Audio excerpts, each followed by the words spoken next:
Bom dia a todos. Bom dia, Sr. Ministro, Dr. Nelson Sousa. Muito obrigado, em primeiro lugar, pela sua amabilidade e disponibilidade. Bom dia também a todos aqueles, e são muitos, que nos honram com a sua presença participando nesta videoconferência.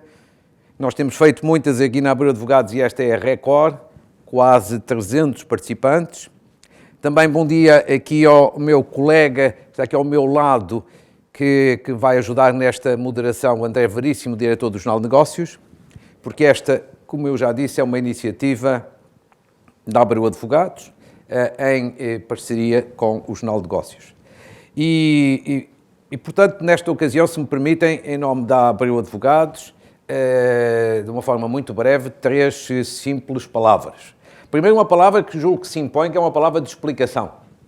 O que é que um escritório de advogados, uma sociedade de advogados, tem a ver com uma matéria que não é jurídica, uma matéria que é de caráter económico, financeiro, estratégico para o país.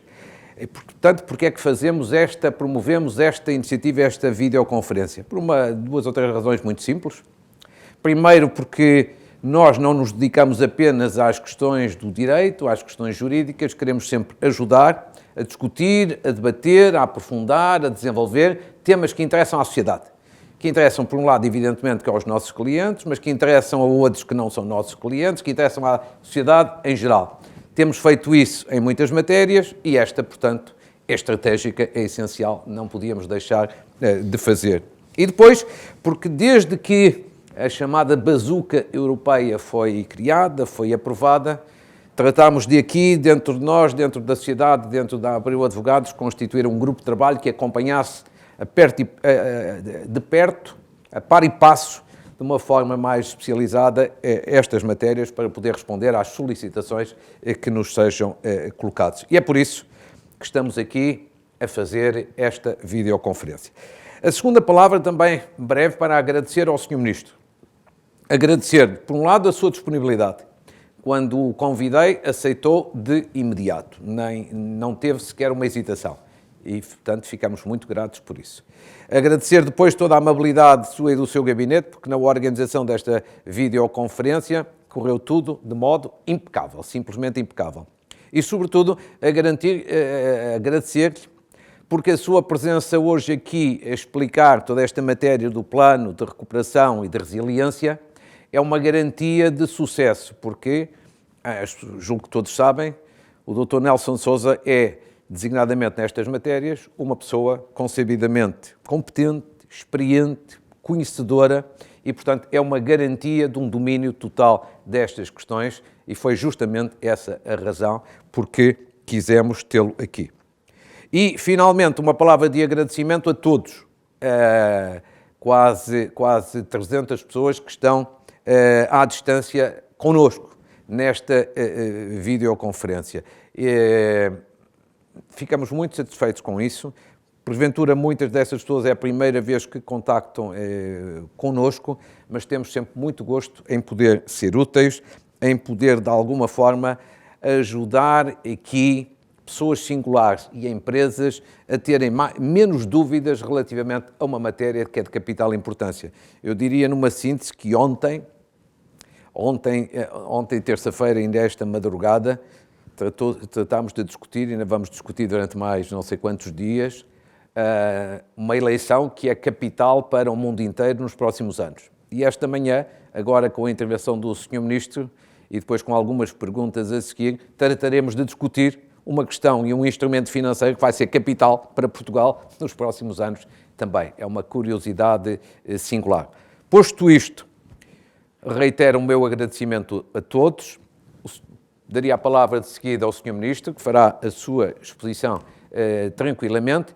E depois, no final, eu próprio e aqui o André colocaremos algumas questões, designadamente algumas questões que nos chegaram dos participantes, para podermos, digamos assim, ter um debate mais útil e um debate interessante. Sr. Ministro, resumindo e concluindo, muito obrigado pela sua amabilidade, pela sua disponibilidade e o tempo é todo seu. Muito obrigado. Muito obrigado, Dr. Luís Marques Mendes. Em primeiro lugar, cumpre-me agradecer este convite e esta oportunidade que me é proporcionada para me dirigir não só certamente a esta importante plateia, não só pela sua dimensão, quase 300 de pessoas, mas também para frisar aquilo que eu considero muito relevante, que é também dirigir-me a um número tão importante de advogados e outros profissionais, enquanto escritores, enquanto advisors, perdoem-me o anglicismo, de tantas organizações, pessoas, que sabemos que procuram, junto dos nossos instrumentos, dos instrumentos públicos de apoio e financiamento, para os seus projetos e para as suas estratégias. Eu sou daqueles que acreditam que, para além dos canais normais, dos canais institucionais, nós hoje em dia somos uma sociedade que trabalha em rede. E para além dos canais institucionais, dos mecanismos que estão instituídos e que devem ser usados e aplicados, nós temos todo um conjunto de relações de confiança, de elos que estabelecemos entre as pessoas, entre as organizações, que também nos servem de muito. São conselhos que damos, muitas vezes, entre aspas, de amigos, conselhos que cimentamos através de relações de confiança, e são essas que também, muitas vezes, contam para que tenhamos, de facto, boa informação credível, informação que leva a que as coisas, afinal de contas, sejam bem feitas. Portanto, eu atribuo grande importância, ao contrário do que muitas outras pessoas fazem, à questão de ter informação por todos os canais. Por todos os canais, e entendo que tudo é importante. É importante nós esclarecermos, darmos informação objetiva a quem publica a opinião, a quem faz chegar a mensagem às empresas, aos municípios, às instituições de solidariedade social, sobre os nossos programas, sobre os nossos objetivos, sobre os nossos instrumentos. Por isso mesmo é que, conforme o Dr. Luís Marcos Mendes disse, naturalmente pode parecer estranho que eu me tenha disponibilizado assim de repente para ter esta disponibilidade imediata numa iniciativa promovida por uma sociedade de advogados, mas acho que os advogados também são uma atividade que, naturalmente, pela sua dimensão, pela sua função nas sociedades modernas, também são, conforme eu disse, escritores, são advisors, são elementos de disseminação de boa informação e de informação que faz chegar portanto, a um conjunto de atores, a um conjunto de agentes que vão ser beneficiários destes apoios, que são o público-alvo, afinal de contas, das nossas próprias políticas. Portanto, estou aqui também por interesse próprio. Portanto, também estou aqui para que se possa disseminar a informação correta, e não só a informação sobre os apoios, mas também da forma como nós, e a justificação que nós encontramos para termos tomado determinado tipo de opções. Fico, tanto naturalmente, ao Dr. Duarte Ataíde também o agradecimento, e saúde igualmente, naturalmente, o André Veríssimo, do Jornal de Negócios, que é sempre um parceiro essencial neste tipo de iniciativas. Bom, eu pedia à organização para projetar o primeiro slide. O primeiro slide que não podia deixar de ser de uns números.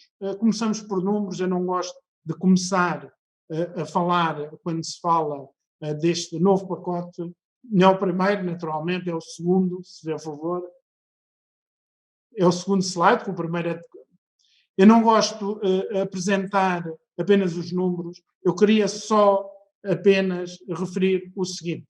Queria referir que, de facto, estamos na presença de uma resposta europeia que é absolutamente excepcional, é uma resposta, diria, irrepetível, mas absolutamente necessária face ao efeito devastador que a pandemia produziu na economia europeia. Produziu e vai continuar a produzir agora com esta segunda vaga. E fez-o utilizando um modelo de financiamento com singularidades muito especiais. Importa aqui referir que a União Europeia, conforme veem aqui neste quadro, não vamos perder muito tempo com os detalhes, mas veem que a União Europeia conseguiu reunir recursos para ter um orçamento global de 1,8 bilhões de milhões de euros, o que quer dizer que fez crescer um orçamento que normalmente andava à volta dos 1 trilhão de euros, portanto, se quiserem, para 1,8 trilhões de euros. Mas, sobretudo, conseguiu fazer este acréscimo recorrendo a um mecanismo de dívida que em tudo se assemelha a uma emissão conjunta europeia e de risco partilhado, situação ou solução que seria absolutamente impensável ainda há pouco mais de 6 meses. O que eu quero referir é absoluta excepcionalidade, absoluta irrepetibilidade desta solução. E como tal, naturalmente, Portugal também veio a obter a sua cota-parte neste orçamento.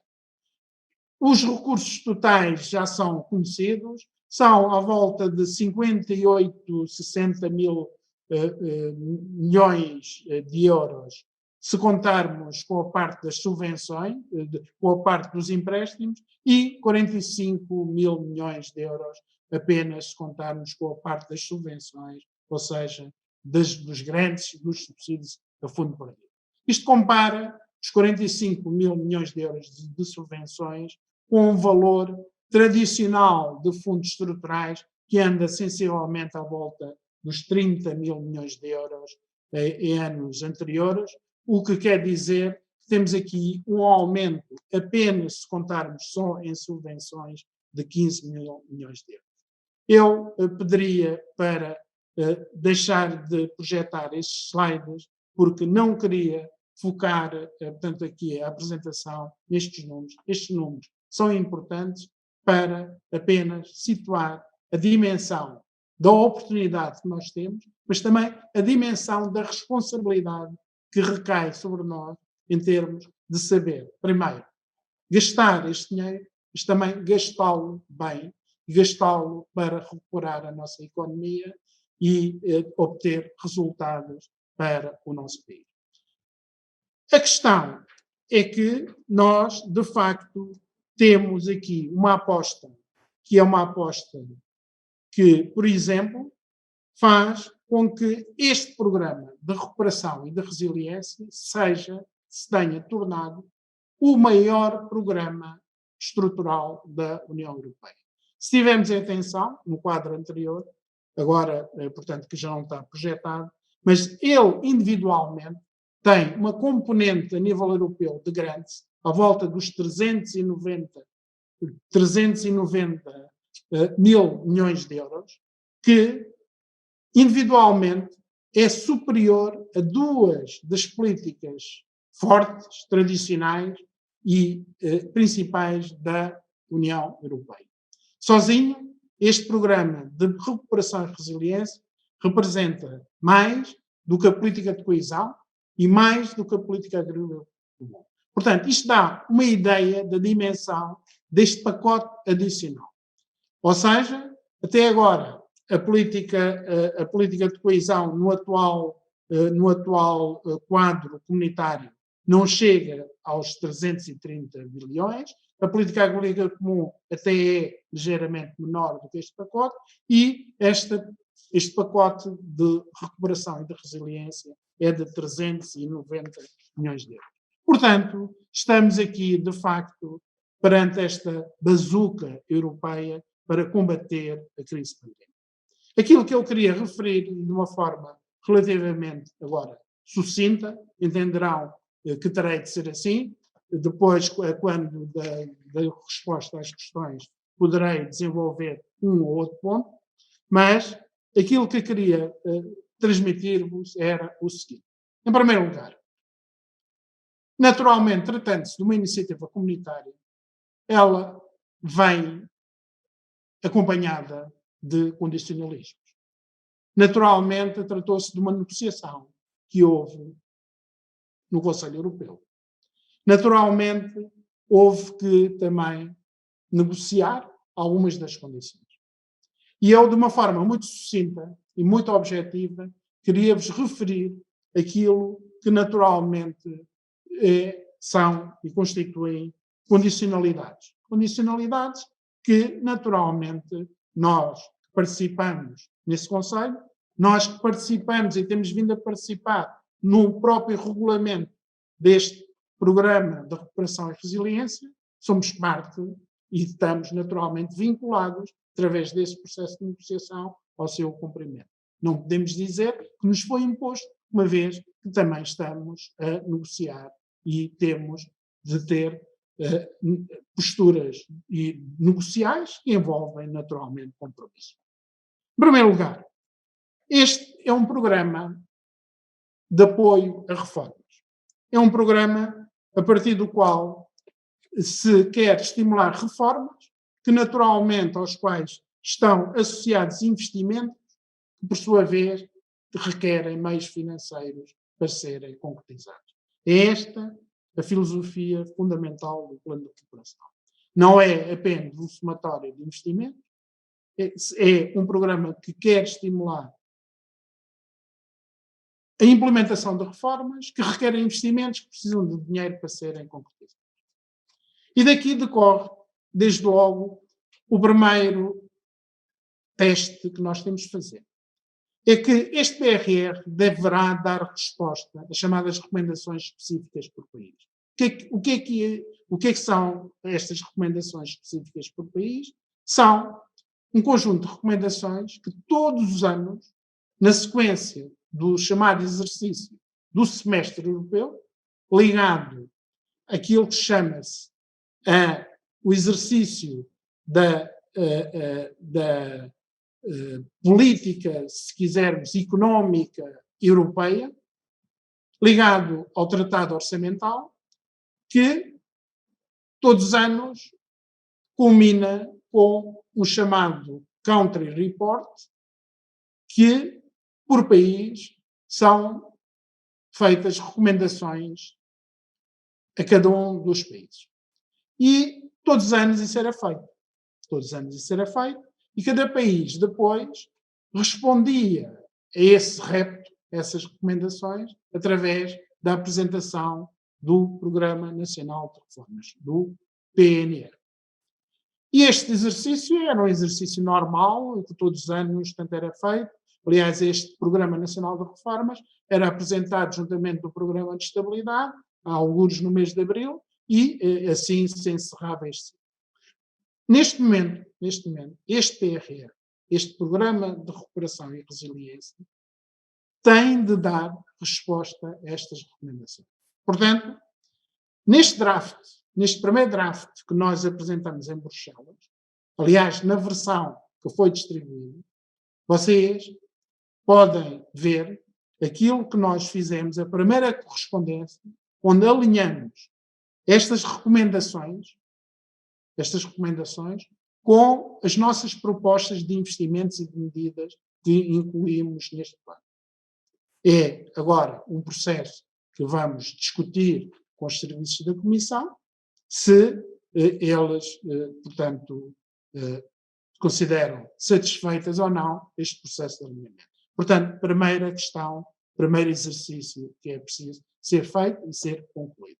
Segundo exercício. Existe um processo de definição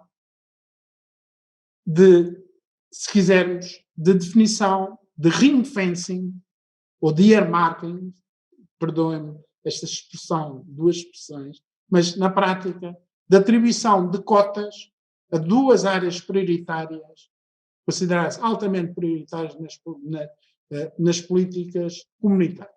Uma delas tem a ver com as alterações climáticas, outra tem a ver com o digital. Quanto à questão das alterações climáticas, 37% do total do investimento do PRR tem de ser alocado às alterações climáticas. Esta alocação é feita de acordo com uma tabela que está definida e que diz, uma tabela, que diz o que são investimentos que contribuem com 40% para estas alterações climáticas e o que são investimentos que contribuem com 100% para este objetivo das alterações climáticas. Portanto, é uma tabela objetiva e quantitativa. E, portanto, o nosso PRR tem de contribuir com 37% para este objetivo. Adicionalmente, para o digital, existe uma outra cota, que é mais 20%. 37 mais 20 dá 57%, quase 60% tem de contribuir para, quase 60% tem de contribuir para estes dois objetivos, chamados desafios gêmeos na política comunitária, para da afetação dos investimentos. É certo que é admissível, e é assim, que pode haver determinado tipo de investimentos que contribuem em simultâneo para as alterações climáticas e para o digital. É verdade que sim. Pode haver um determinado investimento, por exemplo, na digitalização dos sistemas de controle de tráfego ferroviário, que contribui ao mesmo tempo, quer para o clima, quer para a digitalização. É certo que pode não ser 60% do valor global, mas, grosso modo, portanto, é a segunda questão de condicionamento, se quisermos, do nosso desenho. Terceira questão, que não são um grupo que eu diria que não são propriamente de condicionalismo, mas são singularidades que o PRR tem. Em primeiro lugar, desde logo, um modelo de desembolso dos fundos. Ao contrário daquilo que sucedeu até agora nos fundos estruturais, onde os fundos basicamente eram desembolsados aos Estados-membros, em função da realização financeira, basicamente. Depois é certo que em determinado tipo de períodos, do midterm ou mesmo no fim, haviam exercícios de avaliação, de avaliação de resultados, é certo, mas ongoing, em termos correntes, o reembolso dos fundos, o desembolso dos fundos, a transferência dos fundos da Comissão para os Estados-membros era feita em função da despesa gasta e certificada perante Bruxelas. Neste PRR, os desembolsos vão ser feitos em função não do gasto financeiro, mas do cumprimento de determinado tipo de milestones, de marcos de desenvolvimento dos projetos, em primeiro lugar, e no fim, da obtenção de resultados que são resultados de eficiência. O que é que eu quero obter com determinado tipo de projetos em matéria de resultados, em matéria de impacto, de competitividade ou de produtividade, quando se tratam de projetos na área económica, de serviço público, quando se tratam de projetos de investimento público, etc., que têm de ser previamente estabelecidos e previamente negociados agora nesta fase.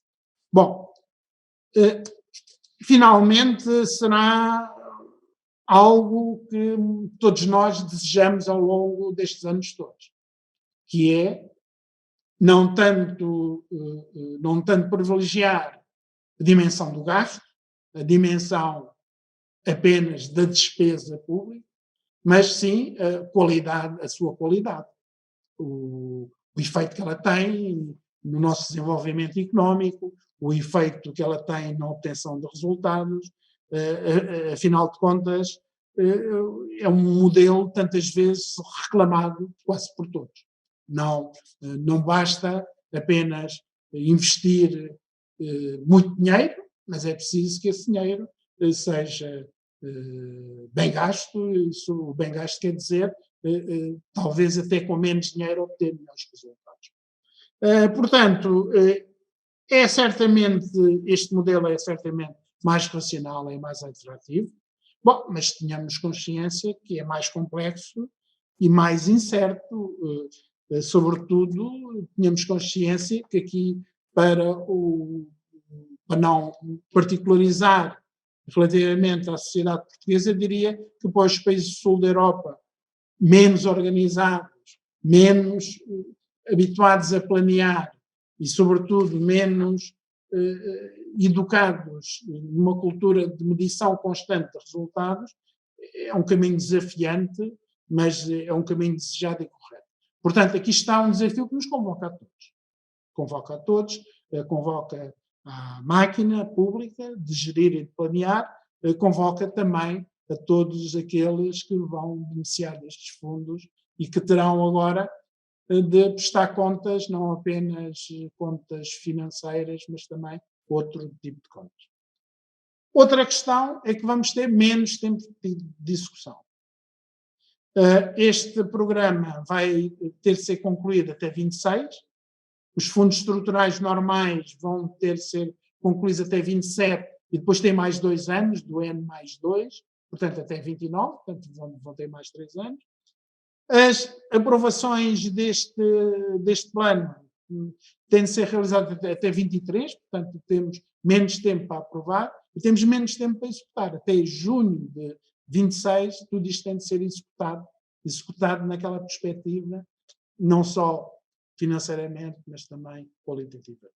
Portanto, este menos tempo, por exemplo, foi um dos fatores determinantes que moldou a composição deste PRR.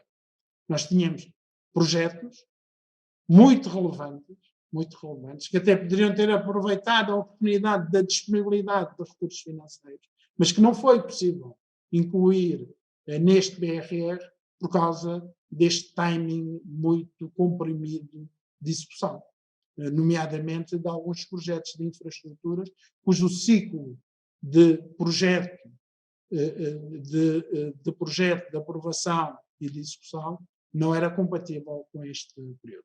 Portanto, e como tal, foram e vão ser remetidos para o Portugal 2030. Mas também importa aqui referir que ele tem largas potencialidades. Tem vantagens, desde logo uma vantagem enorme para regiões que não têm acesso já desde algum tempo a fundos estruturais, porque este PRR é um programa de base nacional, não tem elegibilidades territoriais. É o caso da área metropolitana de Lisboa e também do Algarve. Também não tem limitações de programação em matéria de elegibilidade pré-definidas, ex ante, tem uma abertura maior e, portanto, maior liberdade para se ajustar às necessidades. E, finalmente, uma vantagem enorme quando o Orçamento de Estado está sujeito às pressões que nós todos sabemos, não só de imediato, mas provavelmente no próximo ano, certamente, e no ano seguinte, provavelmente também, é que todo o financiamento comunitário é a 100%, dispensando a contrapartida pública nacional. Portanto, se quisermos, também tem vantagens que também, em muitos casos, determinaram algumas escolhas do PRR. Portanto, eu pedi agora rapidamente para se projetar o segundo slide que tenho. Não sei se me estão a ouvir.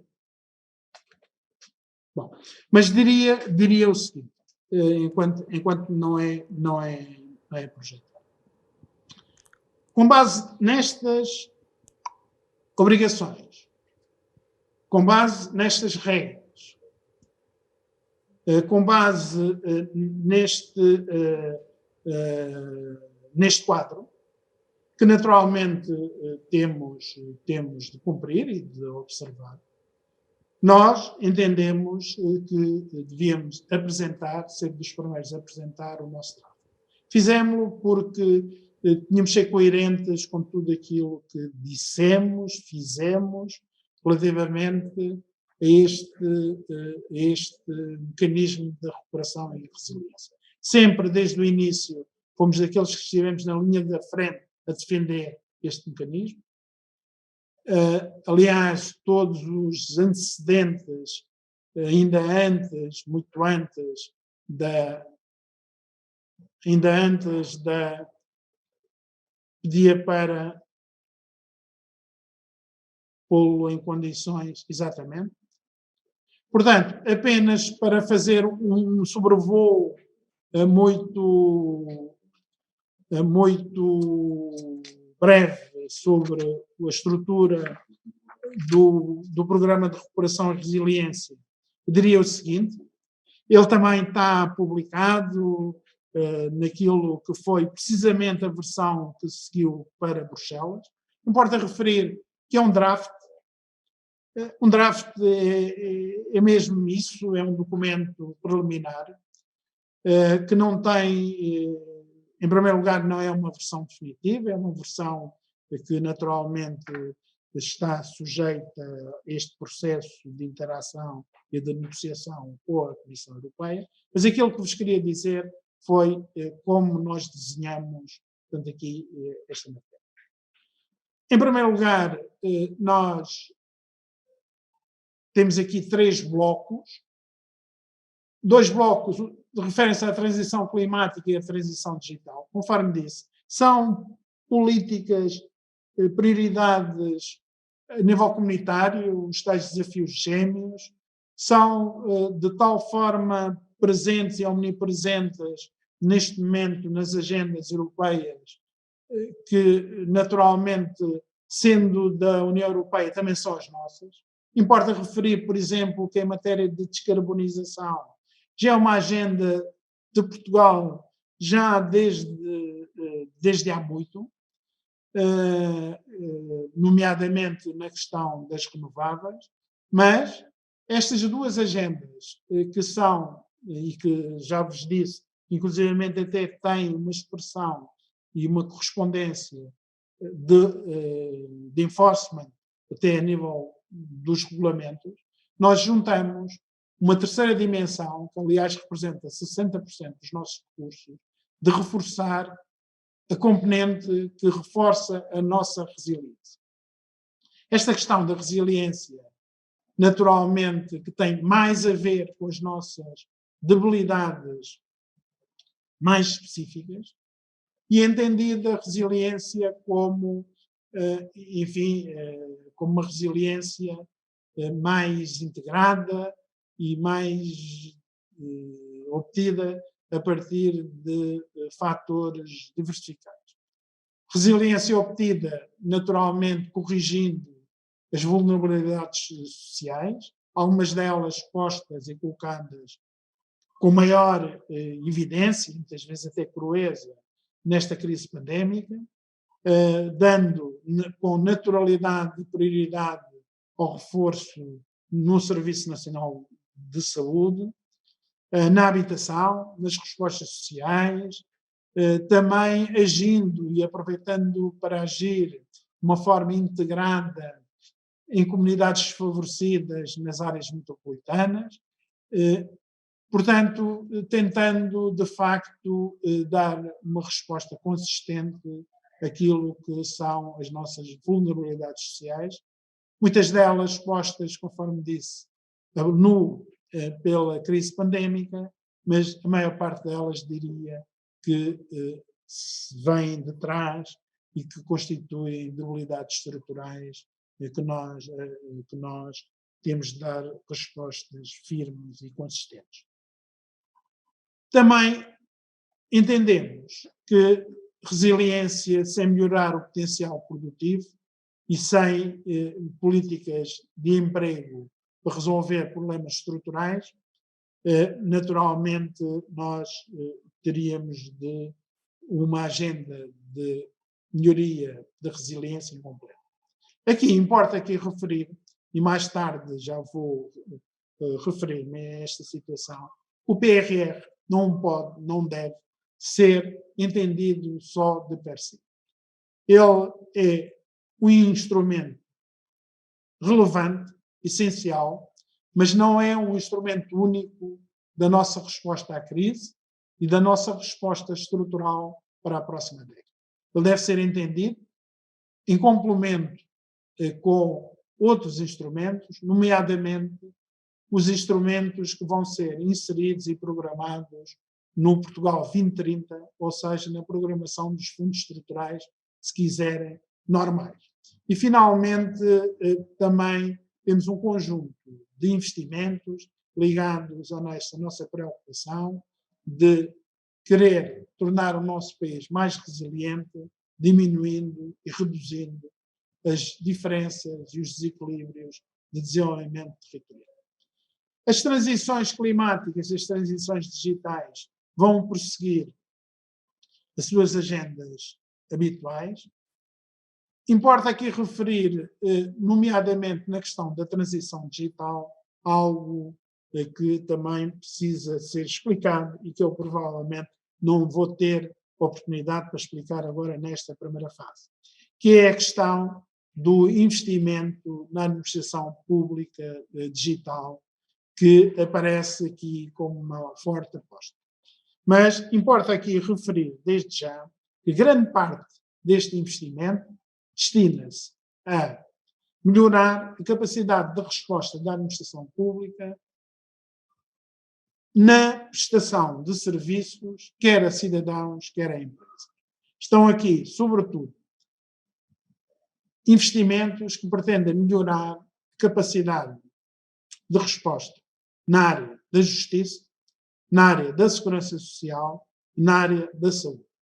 Bem como também melhorar capacidades na área da saúde através de mecanismos que permitam progressivamente atuar e alargar a oferta da saúde e do acompanhamento de doentes à distância.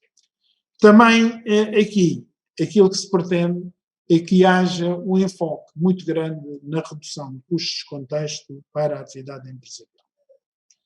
Aquilo que vos queria deixar é que nós temos, naturalmente, esta visão, por um lado, de complementar todo este portfólio de projetos, de agendas, com os apoios do Portugal 2030, que muito proximamente, ainda durante este mês de novembro, havemos de divulgar em todos os seus detalhes. O Conselho de Ministros, o último Conselho de Ministros, aprovou já a arquitetura global do futuro Portugal 2030, os seus programas, os seus conteúdos, e proximamente havemos de divulgar toda a informação que permitirá ter uma visão conjunta sobre esta matéria. Finalmente, queria deixar duas notas sobre duas questões que me parecem relevantes, aliás, muito relevantes. São questões ligadas a duas reflexões, a duas interrogações que eu considero que são de toda a pertinência serem levantadas por um conjunto muito diversificado e vasto de pessoas, de organizações, sobre esta matéria do PRR, sobre os fundos europeus. Uma delas tem a ver com a questão da transparência, tem a ver com a questão da necessidade de reforçar os mecanismos de controle, dos mecanismos que assegurem o bom uso destes fundos estruturais. Aquilo que quero referir nesta matéria é o seguinte. Outra que também falarei de uma forma rápida é o seguinte, é a capacidade de execução demonstrada por Portugal aqui nesta matéria. A primeira questão da transparência, acho que só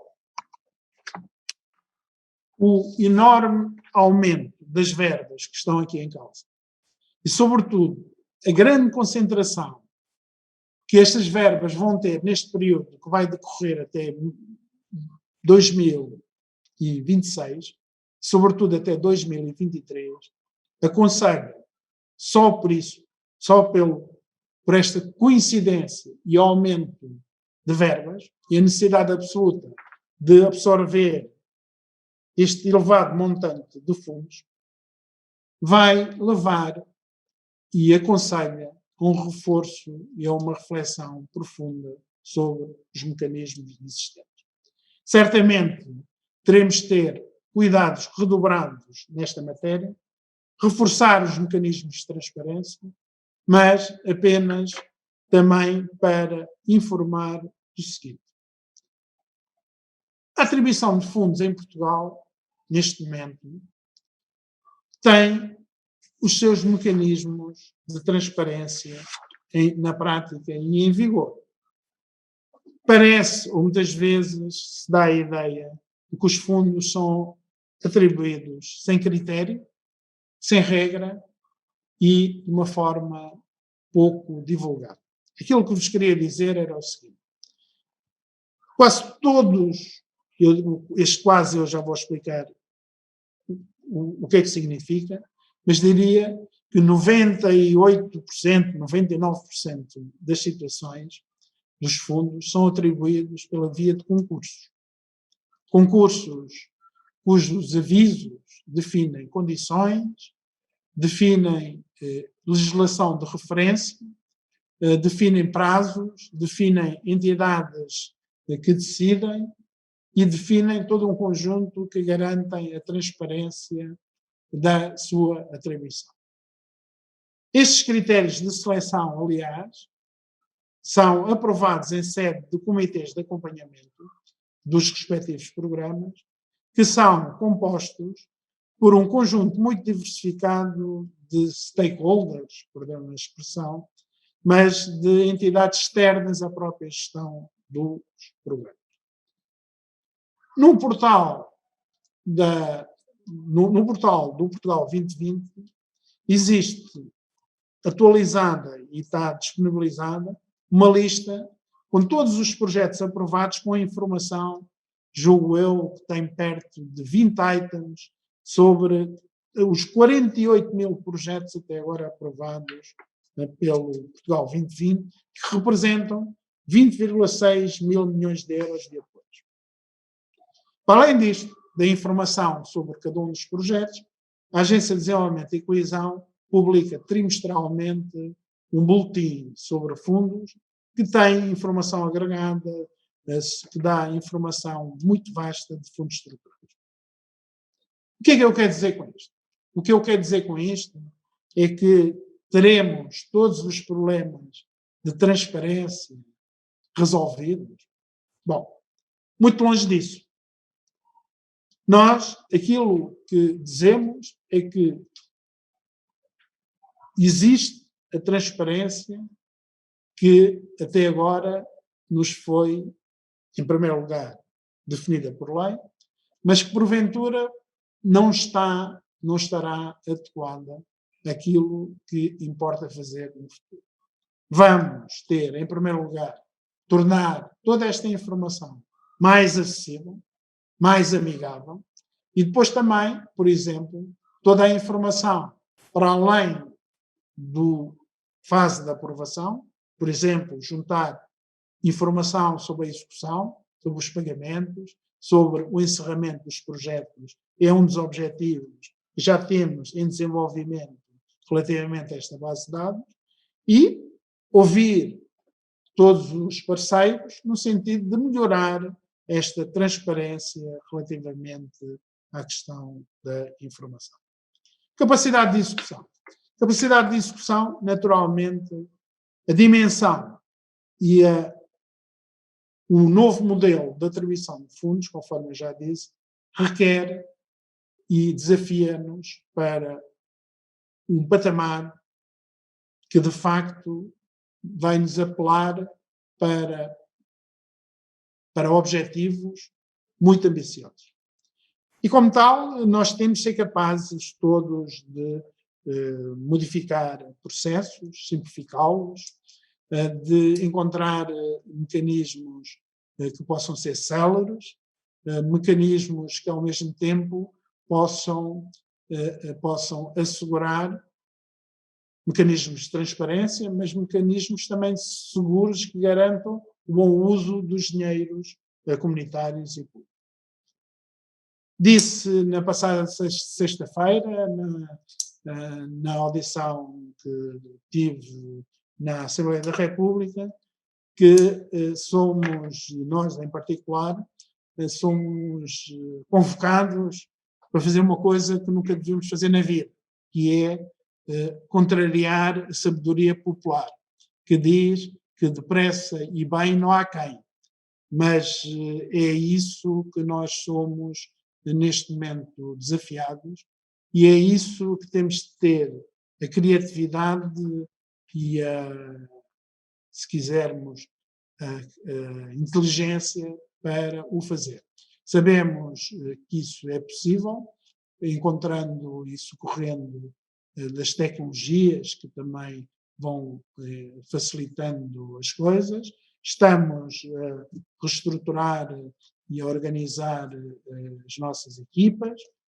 Também se trata de as reforçar em recursos humanos e estamos a preparar-nos para este desafio. Eu já falei muito mais do que aquilo que pensava, espero não ter maçado muito as pessoas, mas ficaram ainda algumas coisas por dizer, mas ficará para este período de resposta às questões. Muito obrigado. Muito obrigado também, Sr. Ministro. Não maçou coisíssima nenhuma, bem pelo contrário, eu acho que todos estamos de acordo que foi uma intervenção muito útil, muito interessante e, sobretudo, muito importante para se conhecer e aprofundar melhor exatamente o que é que vai ser o PRR. De resto, em confirmação disso, enquanto o Sr. Ministro estava a falar, nestes últimos 10 minutos recebi aqui no meu telemóvel algumas mensagens de pessoas que estão a participar, desde já a felicitar por esta iniciativa, e eu endereço as felicitações ao Sr. Ministro, porque o importante foi aquilo que o senhor acabou aqui de nos transmitir. Posto isto de uma forma muito simples, se me permitisse, eu gostava de colocar algumas perguntas de 3 tipos diferentes, mas muito simples, sobretudo para tentar, depois das grandes orientações estratégicas que teve a amabilidade aqui de nos transmitir, algumas coisas para tentar transmitir algumas questões mais concretas, algumas informações mais concretas às pessoas que nos estão a ver e a ouvir. E, sobretudo, a primeira tem a ver com prioridades. E reporto-me aqui, sobretudo, ao domínio mais das empresas, não tanto à componente do Estado, que já foi, digamos assim, muito bem aprofundado. A parte das empresas, há um conjunto grande de empresas que, através dos seus responsáveis, estão a participar nesta videoconferência. E que eu julgo que, aqui chegados em grande medida, colocam estas questões. Relativamente às empresas, digamos assim, quais são as grandes prioridades que vão ser, digamos assim, consideradas elegíveis para efeitos de candidaturas ao PRR? Evidentemente que já se sabe que há aqui estes 2 condicionalismos, a componente ambiental e a componente digital, mas para além disto, que áreas, que prioridades, que objetivos no domínio das empresas em concreto vão ser aqui fomentados e desenvolvidos? O segundo leque de questões é mais no domínio do calendário, que eu julgo que são perguntas que estão instintivamente na cabeça de cada um e que são perguntas como estas, são todas muito simples, ligadas, todas de calendário.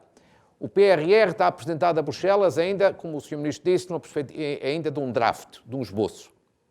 Mas pergunta-se, quando é que o PRR, digamos assim, depois de discutido com a Comissão, estará aprovado? Próximo ano, em março, em abril, em maio, antes, mais tarde?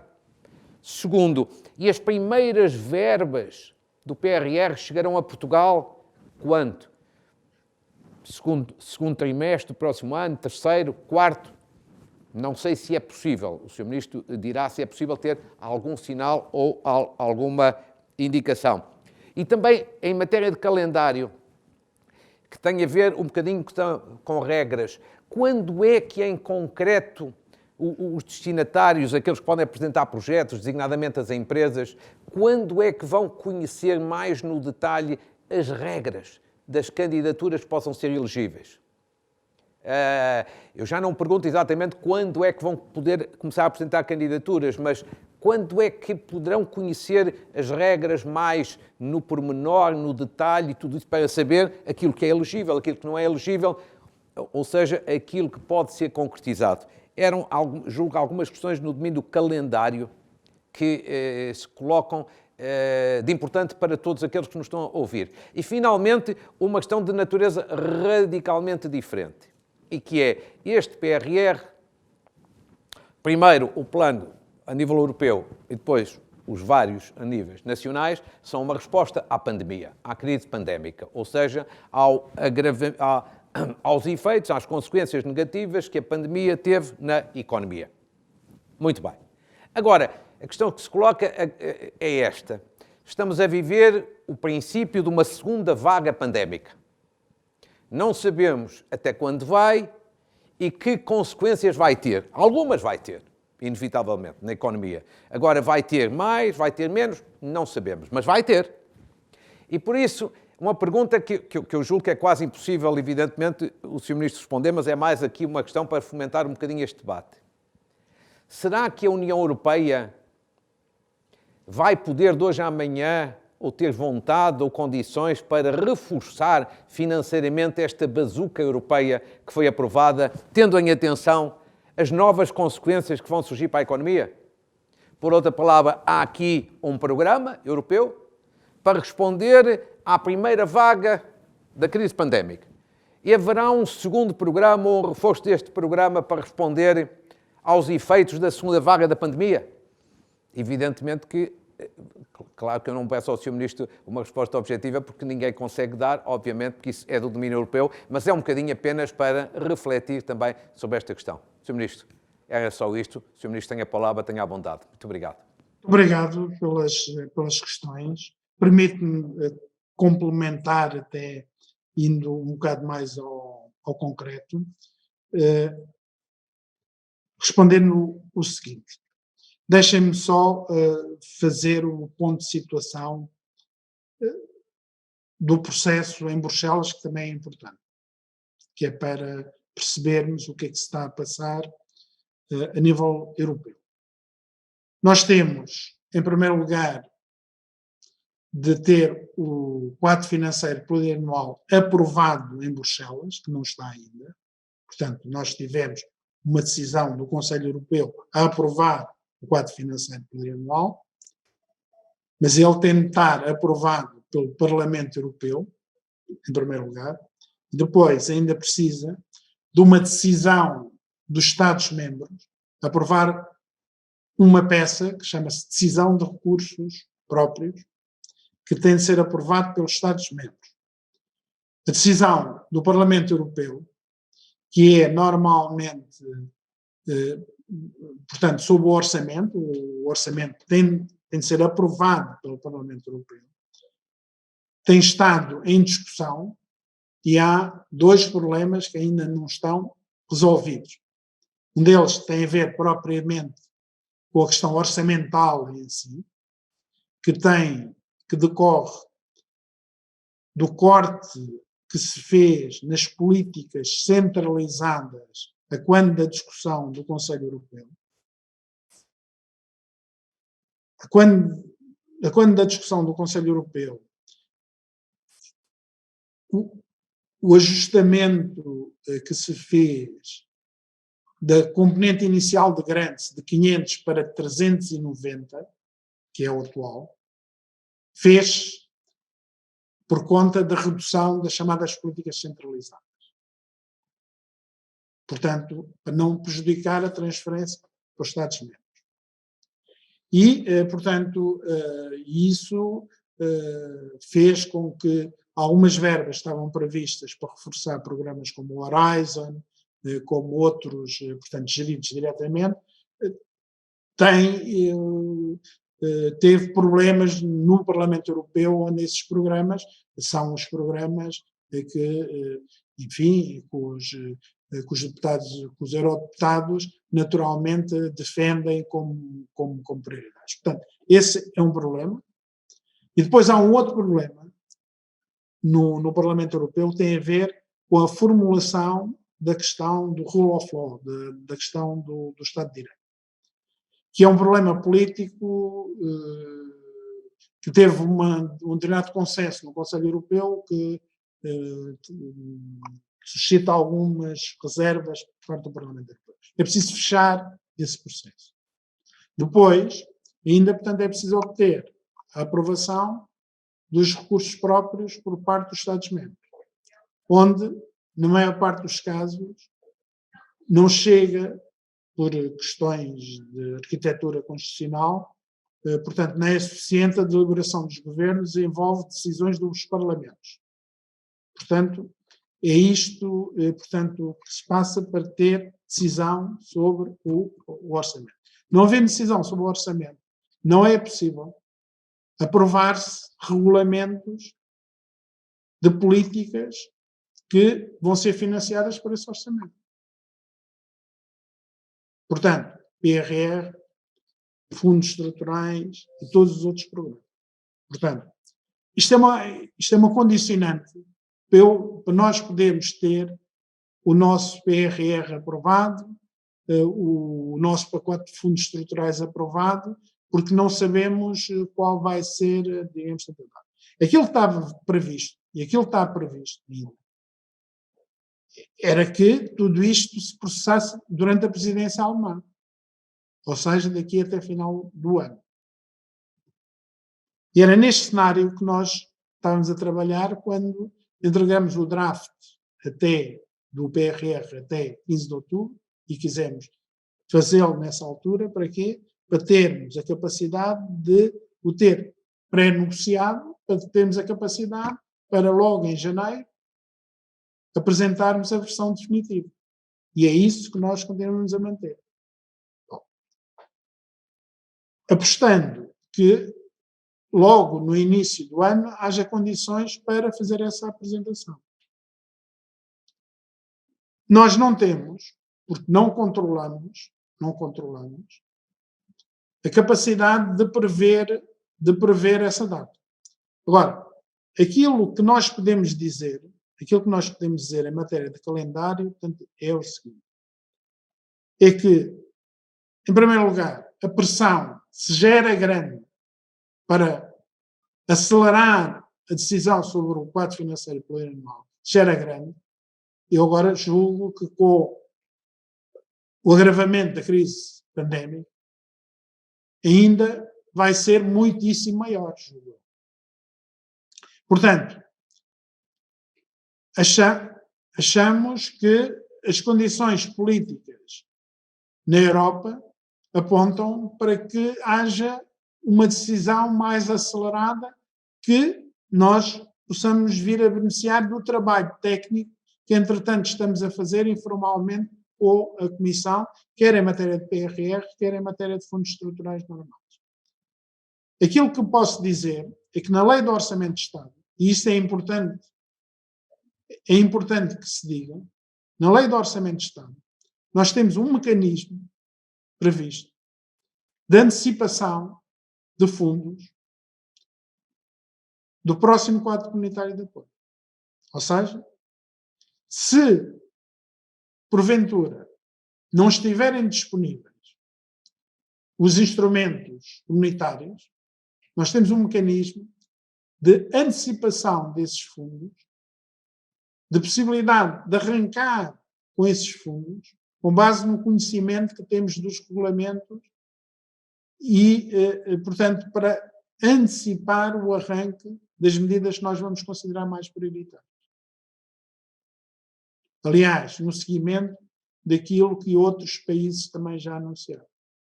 Portanto, é o nosso plano B, se quiser.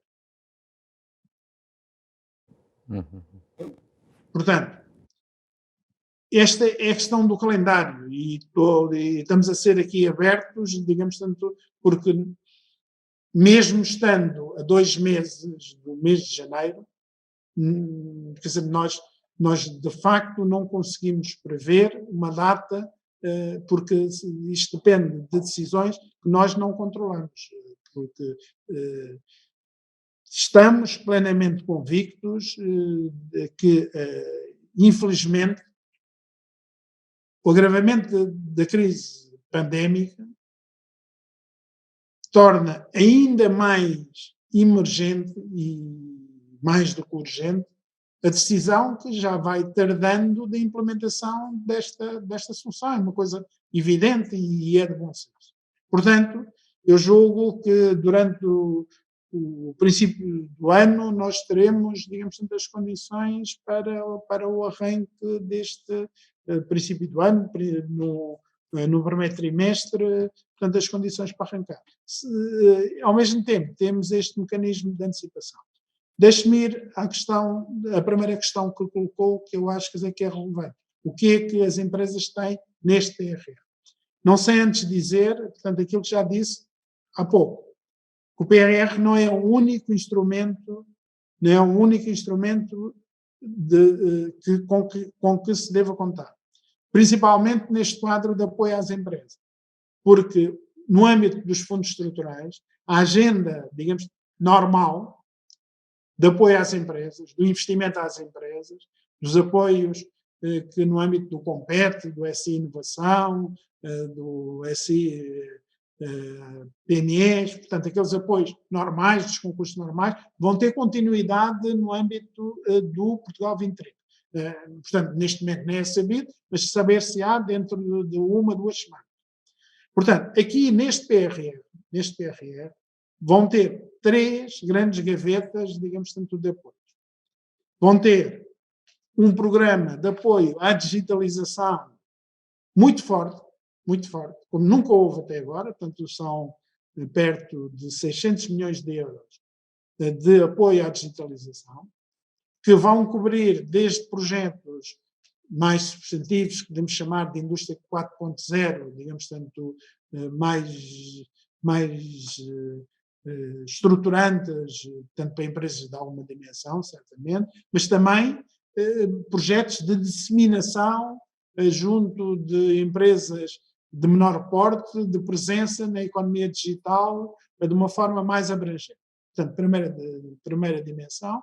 A segunda dimensão, também de um programa muitíssimo bem dimensionado de descarbonização na indústria. Nós temos uma agenda para prosseguir de setores onde o problema do impacto das alterações climáticas é crítico, digamos, tanto para a transição climática de alguns setores industriais do nosso país. Portanto, e esses setores, mas não só apenas esses setores, de uma forma geral, todos os setores vão ter apoios majorados, portanto, até o limite máximo daquilo que é permitido em matérias de auxílios de Estado, para essa transição climática. Portanto, estas duas áreas, naturalmente, correspondendo às prioridades, vão ter aqui, de uma forma complementar àqueles que são os apoios normais. Finalmente, temos aquela medida que é uma medida de criação de novos polos de especialização, para projetos estruturantes que juntem empresas com instituições do sistema científico e tecnológico em áreas onde já existe conhecimento desenvolvido e disponível e transferível para o setor produtivo, para as empresas, de forma a transformar esse conhecimento que nós temos e que muitas vezes é conhecimento que é utilizado ou transferido para empresas multinacionais. E que nós também temos capacidade empresarial, muitas vezes até provada, de pegar nele e de transformar em produção de valor acrescentado, exportável, e em setores com procura emergente. Pois bem, nós vamos selecionar um conjunto reduzido, é certo, mas com escala e, portanto, bem dimensionado, de um número reduzido de projetos. Temos à volta de 1 bilhão de euros, digamos, para essa agenda estrutural, de criar polos de especialização, digamos, ali para a empresa. Não escondemos que se trata de uma agenda mais seletiva, porque, volto aqui a dizer, o outro investimento, mais empresa a empresa, mais para PMEs, digamos, tanto vai ser coberto, porque ele também é muito importante, através do Portugal 2030. As condições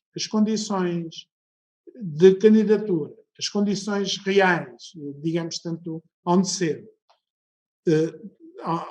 definidas quando estas medidas estiverem em condições de serem implementadas na prática. A tal aprovação, ou a aprovação de Bruxelas, ou então aquela nossa antecipação que nós vamos fazer se as coisas retardarem muito do lado da aprovação de Bruxelas. Faço lembrar, no entanto, que aquele mecanismo de antecipação vai ter de ser seletivo, porque não vamos ter capacidade de antecipar tudo, mas apenas, digamos, sendo aquilo que tem condições para arrancar mais depressa. E, de facto, muitas destes apoios às empresas têm condições para arrancar mais depressa, porque se tratam de investimentos, nomeadamente estes da digitalização, da descarbonização, que têm condições para arrancar mais depressa, até porque são mais distribuídos por um número maior de entidades. Muito bem. Sr. Ministro, dava agora a palavra aqui ao meu querido amigo André Veríssimo. Esqueci-me de referir à terceira questão, mas eu já lá vou a ela, que é no geral. Está bem. Mas, Sr. Ministro, daqui a bocadinho, agora o André vai colocar também algumas questões e depois o Sr. Ministro terá o tempo todo para poder responder. André, tenha a bondade. Muito obrigado. Enfim, em primeiro lugar, agradecer à Abreu e ao Luís Marques Mendes o convite ao Jornal de Negócios para se associar a esta iniciativa. Enfim, agradecer também ao Sr. Ministro a disponibilidade e as simpáticas palavras e a consideração. Da nossa parte, tentaremos, da melhor forma possível, continuar a acompanhar estes temas e este instrumento que tanta relevância tem. E isso, enfim, leva a uma das questões que nos foram colocadas, que tem a ver justamente com as prioridades que são definidas neste plano.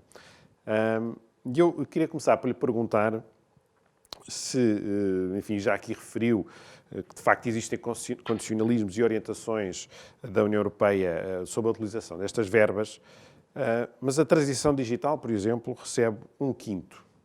No mundo onde o digital é cada vez mais o fator mais determinante de competitividade das empresas, não é pouco? Esta soma não devia ser maior? O peso não devia ser maior?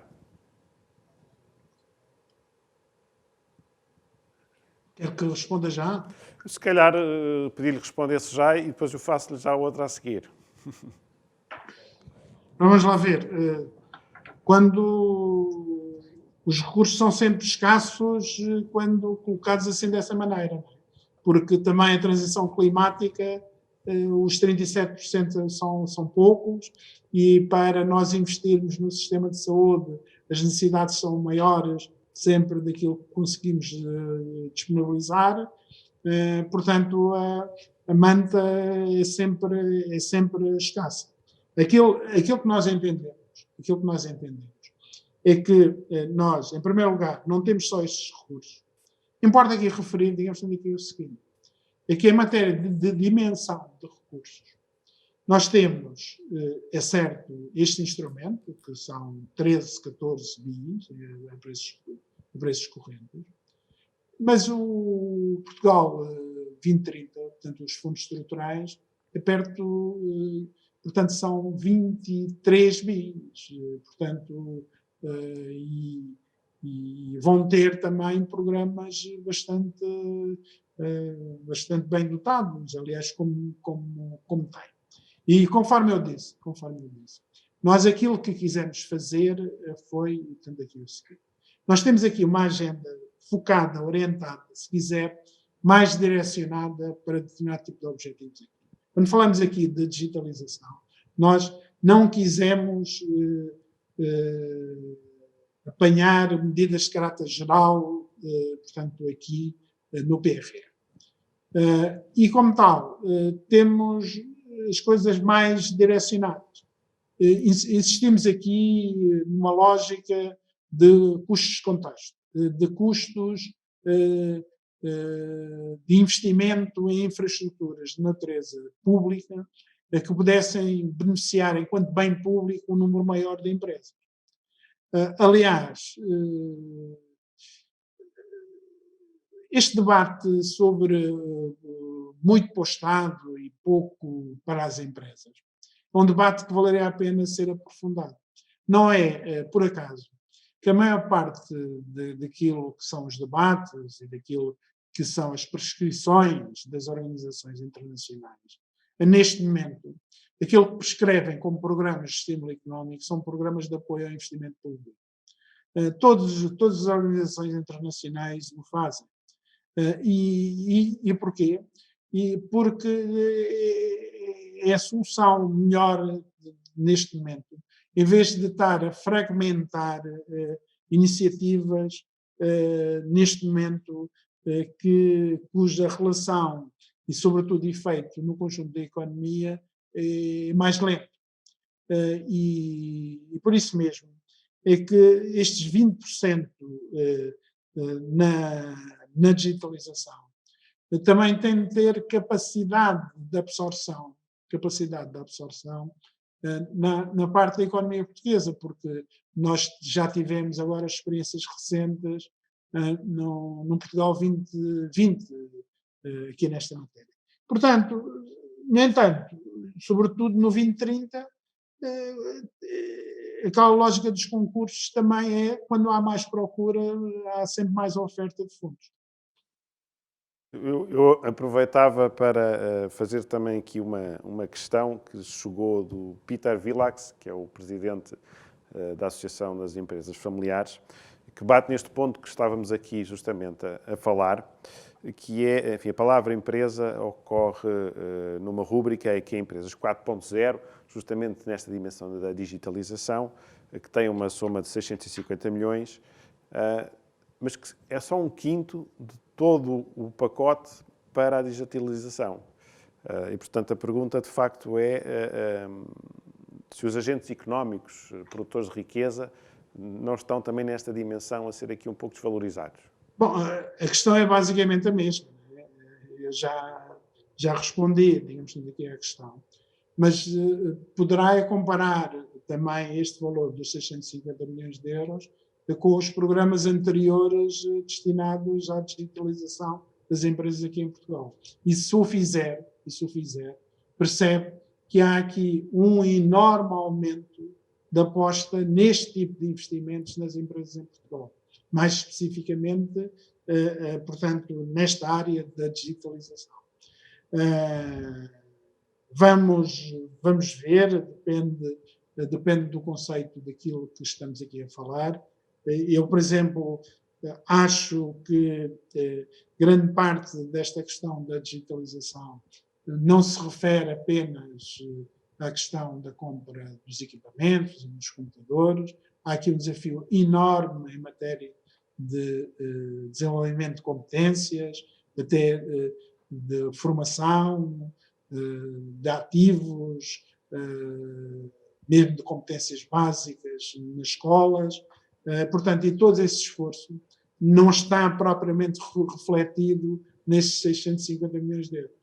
Há todo um esforço que nós vamos fazer e que está no PRR, por exemplo, na questão da modernização, da requalificação do ensino profissional, de onde podem e devem sair, por exemplo, quadros intermédios na área das tecnologias de informação e de comunicação. Todos nós sabemos, nas nossas empresas e nas nossas organizações, que é uma das grandes lacunas que nós temos aqui para o desenvolvimento precisamente dessas estratégias. Muitas vezes estes projetos de digitalização passam certamente por meios tecnológicos mais evoluídos, mas muitos dos casos não é certamente aquilo que é mais inibidor do seu desenvolvimento e, sobretudo, dentro desta lógica da obtenção dos resultados e da relação de um objetivo mais baseado na eficiência e menos na eficácia. Há outra questão que tem a ver com a estabilidade deste programa a longo prazo, que é fundamental justamente para os agentes económicos terem também eles a certeza de que os investimentos que possam ser feitos e onde se vão envolver têm, de facto, também concretização a longo prazo. E essa estabilidade depende também, ou não, pergunto-lhe, de haver um compromisso ou um consenso em torno deste plano. Para já esse consenso não parece existir. Olha, não é a opinião que eu tiro dos contactos e números que nós fizemos ainda durante a preparação deste plano. Se me perguntar, e eu sou honesto nessa matéria, que se suscitou um nível de encômio elevado, isso talvez, digamos, podemos estar de acordo. Agora, que não tenha suscitado apoio, não mereceu certamente críticas, nem dos parceiros sociais, portanto, quer do lado empresarial, quer do lado sindical, nem dos académicos, nem, pelo menos, daqueles que consultamos. É natural, porque ele naturalmente cobre necessidades que estão consensualizadas no nível da sociedade portuguesa. Naturalmente, cobrir necessidades de investimento na saúde, na habitação, nas respostas sociais, recolhe consenso de toda a gente.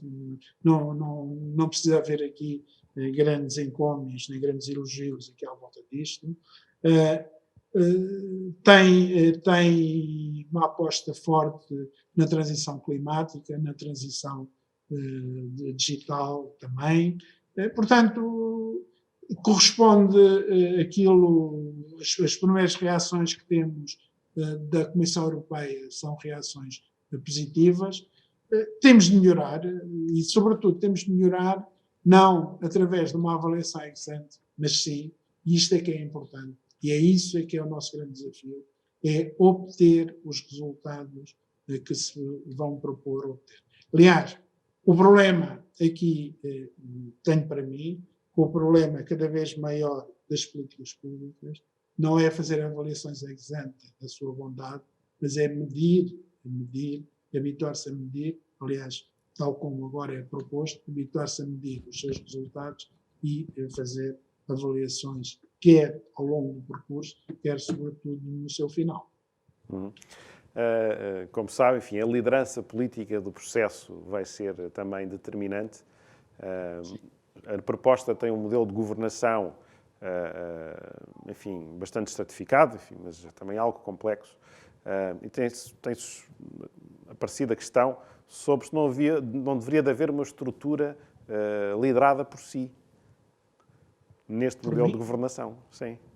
Mas ela portanto, tem naturalmente correspondente à importância e à relevância política para o governo na sua totalidade, tem um steering, portanto, um comitê de acompanhamento presidido pelo Primeiro-Ministro, portanto, que é de acompanhamento, tem um comitê de acompanhamento por parte de atores externos, portanto, a sua gestão, que é constituído por personalidades e por representantes orgânicos da sociedade de diversos tipos, e depois tem uma estrutura de gestão que é coordenada por mim e operacionalmente pelo Secretário de Estado de Planeamento. Não vejo em que o Ministério de Planeamento ou o seu Ministro podia ter um papel diferente. Muito bem. A questão da desburocratização foi outro dos temas que nos chegou.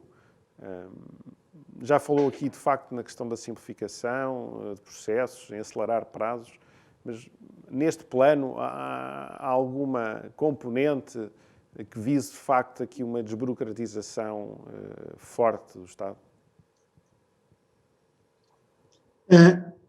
Conforme eu disse, nós temos vários desafios em simultâneo para prosseguir.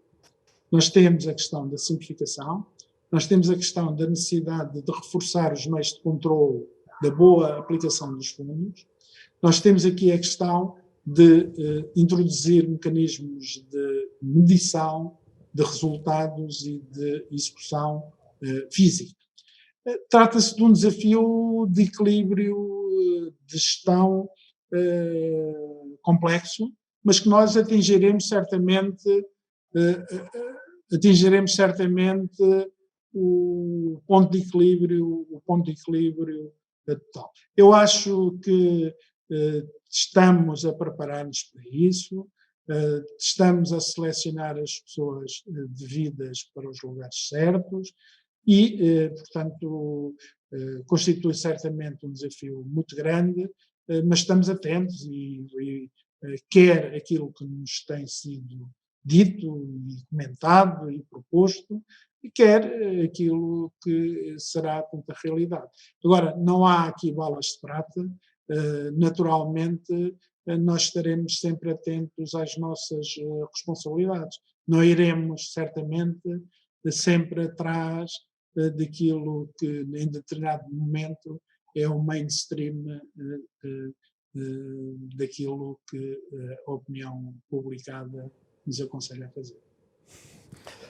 Bom, queria só terminar com a questão dos empréstimos. Portanto, neste momento, o plano está construído, sobretudo, em cima das subvenções. Há um quadro onde se admite recorrer até 4,3 mil milhões em empréstimos para, enfim, várias finalidades. E disse recentemente que o uso desses empréstimos estava dependente do esclarecimento de alguns pormenores técnicos. A minha questão é se já foram esclarecidos, portanto, se já nos consegue dizer se Portugal terá ou não condições para recorrer aos empréstimos e que condicionalismos são esses? Não foram, ainda não houve oportunidade de esclarecer totalmente. E a questão, tanto é simples, nós estamos aqui a tentar explorar em condições em que as nossas preocupações de poder ter acesso sem agravar o nosso rácio de dívida pública podem ser assegurados ou não. Portanto, é disso que depende a nossa decisão. Bem, Sr. Ministro, só recordar aquela questão de se será possível reforçar a bazuca europeia. Se a crise pandémica se, evidentemente, agravar muito a economia nesta segunda vaga. Olha, eu aquilo que disse ao início, eu disse que era irrepetível. Ainda ontem à noite, quando estava aqui a voltar a tomar as minhas notas, de repente confrontei-me com essa questão. Mas, enfim, mantive o irrepetível naquele contexto. Eu julgo que, enfim, repetir papel químico esta solução, acho, enfim, pessoalmente falando, não estou a ver como. Agora, aquilo que se passa é que julgo que esta solução de natureza extraordinária devia levar, portanto, a Europa, face à grande probabilidade, aliás, agora verificada, de haver repetição deste tipo de cenários em futuros mais próximos, aliás, que já se estão a verificar, a ideia de transformar este tipo de instrumentos em instrumentos mais permanentes. Aliás, essa discussão, inclusive, já foi levantada, julgo eu, por meios ligados até ao próprio Banco Central Europeu. Ok. Sr. Ministro, estamos quase a chegar ao fim. Eu queria agradecer-lhe muito. E agora, mas ainda antes de encerrarmos aqui o Dr. Duarte Ataíde, que é o nosso chefe, é o CEO aqui desta nossa grande empresa, queria também ter uma palavra agora ao Sr. Ministro e a todos os participantes. Sim, senhor. Eu vou abreviar a minha intervenção, visto que estamos um bocadinho para além da hora. Eu só quero agradecer muito a participação de todos, obviamente ao Sr. Ministro do Planeamento, Dr. Nelson de Sousa, a sua intervenção, e também aqui ao André Veríssimo, do Jornal de Negócios, com quem temos muito gosto em fazer mais este evento. O plano de recuperação é, obviamente, um tema de grande importância e, por isso mesmo, tivemos hoje um dos eventos mais participados, com grande participação por via à distância, enfim, como hoje tem que ser. E foram aqui abordadas questões muito importantes e muito relevantes, mas outras também ficaram por colocar. E por isso eu quero-vos deixar esta mensagem que a Abreu Advogados vai continuar a seguir e acompanhar de perto os desafios e as oportunidades que este plano traz para as empresas e ficamos, obviamente, disponíveis para fazer follow-up às vossas perguntas, aquelas que não conseguiram colocar neste evento. Convido-vos todos, por isso, a acompanhar os próximos desenvolvimentos, as próximas sobre o tema, bem como os nossos próximos webinars no nosso site abreuadvogados.com e também nas nossas redes sociais. E, finalmente, deixo-vos esta mensagem de que esta sessão fica gravada e pode, enfim, ser visionada e partilhada através do nosso website. Muito obrigado a todos, muito obrigado, Sr. Ministro, e até breve. Fica encerrada a sessão. Muito bem. Então, eu despeço-me também, agradecendo aqui ao André Veríssimo esta nossa parceria, agradecendo de uma forma especialíssima ao Sr. Ministro a sua disponibilidade, amabilidade e os esclarecimentos muito úteis que aqui nos deixou, e reiterando aquilo que o Dr. Duarte Ataíde disse aqui, agora dirigindo-me a todos os participantes, como nós temos aqui internamente na Abreu Advogados um grupo de trabalho especificamente destinado para este efeito, qualquer esclarecimento que possa ser útil, cá estaremos disponíveis para o dar. Sr. Ministro, Dr. Nelson Sousa, foi um gosto. Muito obrigado. Muito obrigado. Obrigado.